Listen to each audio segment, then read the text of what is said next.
नमस्कार, मैं हूं Abhishek Bachchan. Keep watching MNS news.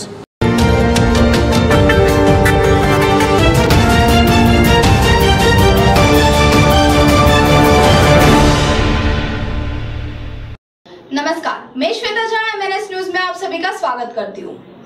निर्माता अपने सामान की कीमतों का फैसला करता है। हालांकि किसान यह निर्माता है जिसके बाजार दर व्यापारी और दलाल को निर्धारित करती है।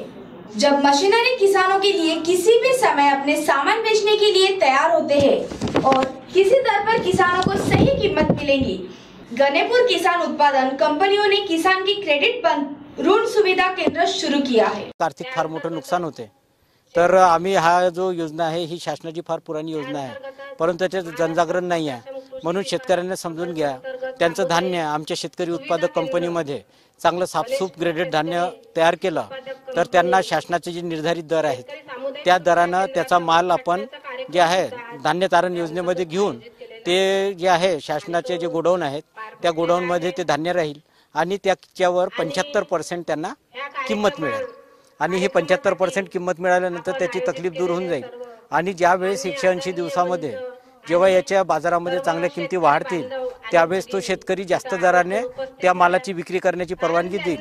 तर या कारणामुळे काय होईल, त्याला त्या वाढीव रेटची पैसे मिळणार आणि शेतकऱ्याचा माल जो सुरुवातीला 30 रुपये किलो विकत होता तो कदाचित 40 ते 45 रुपयापर्यंत पुढे जो वाढणार त्याचा बेनिफिट शेतकऱ्याला मिळणार आणि त्याच्यामुळे तो जो आहे त्याचं डिप्रेशन कमी होईल आणि त्याच्या घरी जे आहे भरपूर लक्ष्मी लाभेल।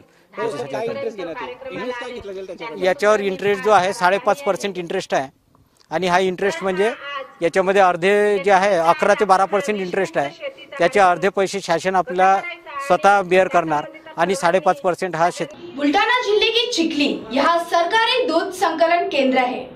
बुल्टाना जिले के चिखली गांव में किसानों के यहाँ से दूध सरकारी दूध संकलन में पर 28 अगस्त को यहाँ के अधिकारियों ने कोई सूचना न देते दूध खरीदना बंद कर दिया गया। बुल्टाना जिलों में 1500 लीटर दूध खरीदा जाता था।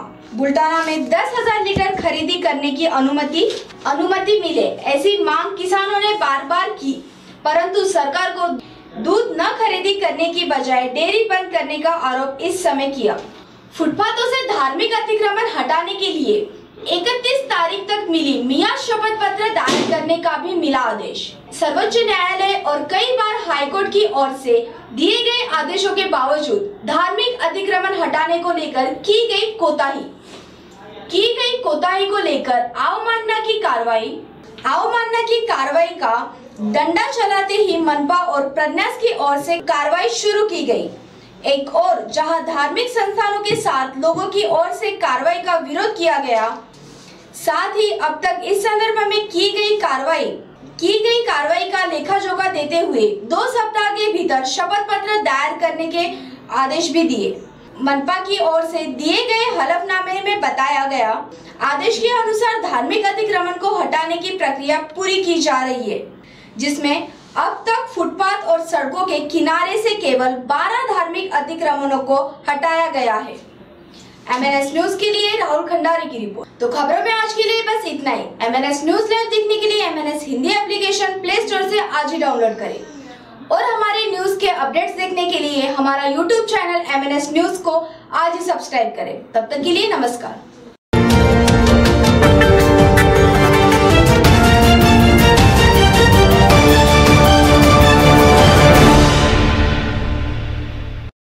हाय, मैं हूं तापसी पन्नू और आप देख रहे हैं MNS न्यूज।